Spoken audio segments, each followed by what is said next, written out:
Alright, let's talk about my Glaive Hunter build. I made a Titan one that could one-shot, and some of you asked for a Hunter version, those of you that saw the video. If you haven't seen the video, check it out. It's really good. It's a great build. I love it. Some of you guys asked for a Hunter one, and I had someone personally DM me about a Warlock one, so I'm getting to both of them. Hunter one first, Triton Vice.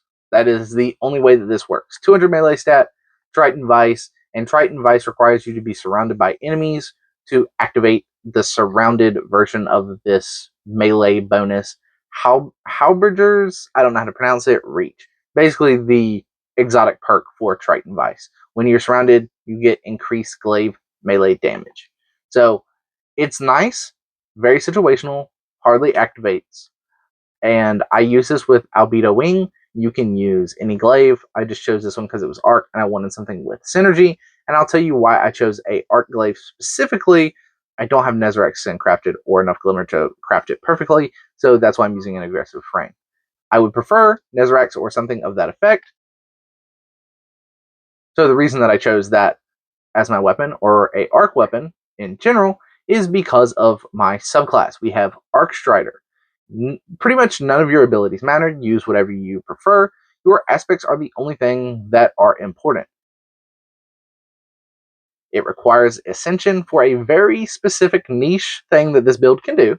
And then Lethal Current, which doesn't do anything except for extend your melee range, maybe, that I could see.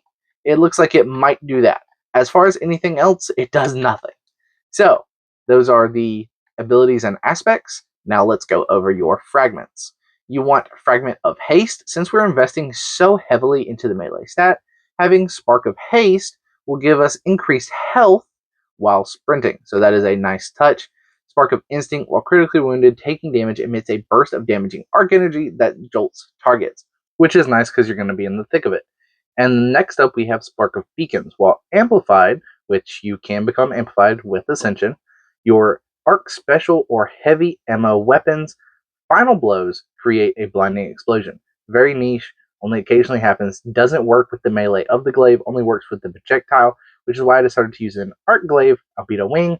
Granted, I could see you using something like Nezarec Whisper or the Insurgents or whatever that they had from Trials a couple seasons ago.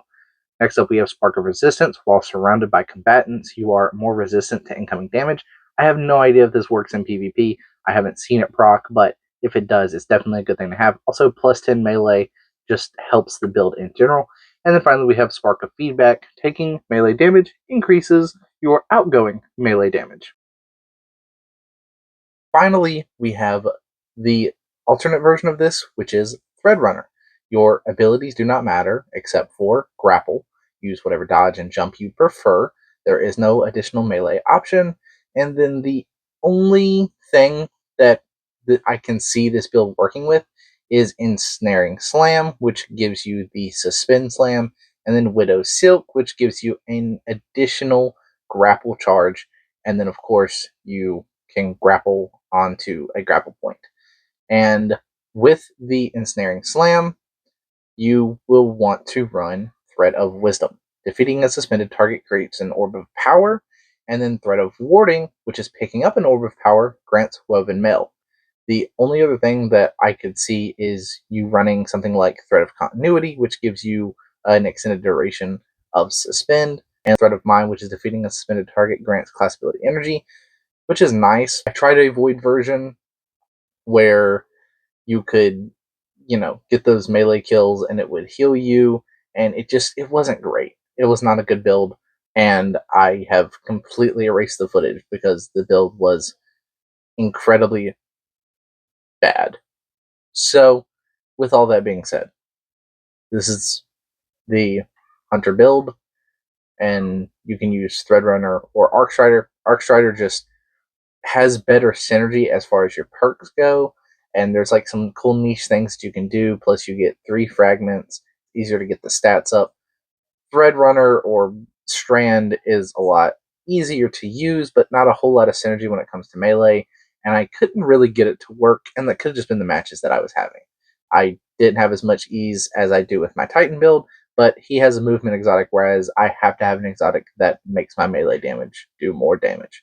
So that's the build. Hope you guys enjoyed. If you do, hit the like button. Remember to subscribe because it helps me a ton. Let me know in the comments down below what you think about this build, the Titan build, and let me know if you're excited for the Warlock build. And I'll see you guys in the next video, whatever it may be. Thank you so much for watching.